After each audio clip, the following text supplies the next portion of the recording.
더불어민주당의 대권 경쟁이 점점 달아오르고 있습니다. 지난주 이낙연 대표가 광주를 방문한 데 이어 이번 주에는 이재명 경기지사가 광주를 찾을 예정인데요. 정준호 변호사와 함께 대권 구도 살펴보도록 하겠습니다. 안녕하십니까? 네, 안녕하십니까. 이낙연 대표의 계속되는 지지율 하락 원인 어디 있다고 보시나요? 예, 한때 이낙연 대표의 대권 후보 지지율은 40%를 상회하는 것이었는데요. 네. 그 급등의 시작은 총리 시절 대정부 질문에서 야당의 공세에 아주 품격 있는 어조로 맞받아치는 그 사이다 발언 때문이었습니다. 그러나 대표 취임 이후 아직까지 이낙연 대표의 그러한 모습은 보이지 않습니다. 현재 그 과제가 산적한데 당, 정, 청 이 삼각관계에서 이낙연 대표가 이끄는 민주당이 이 주도를 해가는 모습을 좀 보였어야 되는데 그런 부분이 아쉬운데요. 한 가지 좀 말씀드리고 싶은 것은 이낙연 대표에게 지금 필요한 것은 대통령도 부담스러워하는 미래 권력의 모습입니다. 네. 이 대표가 연초에 꺼냈던 사면론은 문재인 대통령의 발언으로 일단락이 됐는데요. 이제 사면론 논란이 끝났으니까 이 대표가 다시 반등할 가능성도 있을까요? 사실 연초에 이 사면 논란이 굉장히 뜨거웠었는데 제 개인적인 예상으로는 3.1절 특사 정도로 사면을 단행을 해서 그 당을 떠나게 되는 이낙연 대표에 대한 예우가 있지 않을까라고 생각을 했는데 몹시 의외였습니다. 지금 이제 이재용 그 부회장이 지금 그 구속이 돼 있는데 동정론이나 이런 부분들이 나타나면 하반기에 다시 사면 논의는 재부활을 할 것이라고 생각을 하는데요. 그러나 그때는 재보궐선거도 끝나 있고 당 후보 경선도 마무리가 된 상태입니다.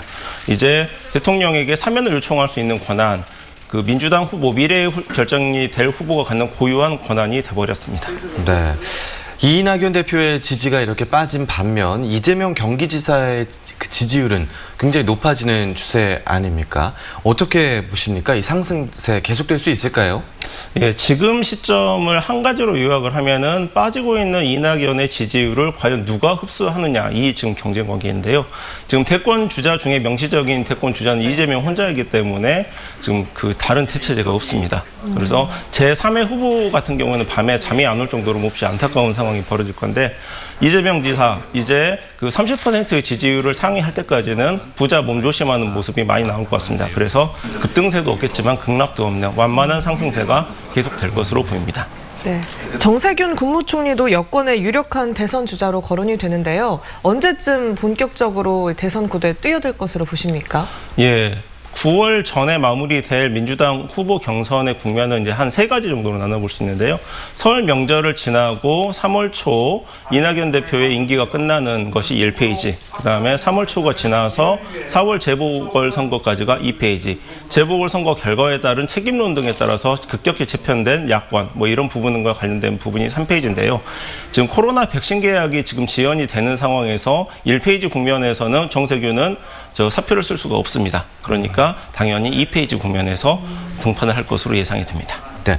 그리고 여권 내에서 제3의 후보가 등장할 수도 있다, 뜰 수도 있다, 이런 전망도 나오거든요. 변호사님은 어떻게 보십니까? 예, 지금 냉정히 말해서 민주당의 후보를 결정짓는 가장 큰 세력은 이른바 친문당원들입니다. 친문당원들이 대선 후보를 선택하는 기준, 아까 이낙연 대표의 사이다 발언을 얘기를 했는데 누가 효율적으로 야권을 제압을 하면서 개혁 과제를 충실히 수행할 수 있겠느냐, 이 기준인데요. 이거와 관련해서 지금 품격 있는 아웃복서로서의 이낙연에 대한 기대치가 잡초 같은 생명력을 보이는 그 인파이터 이재명에 대한 지켜보기로 지금 넘어가고 있는 시점입니다.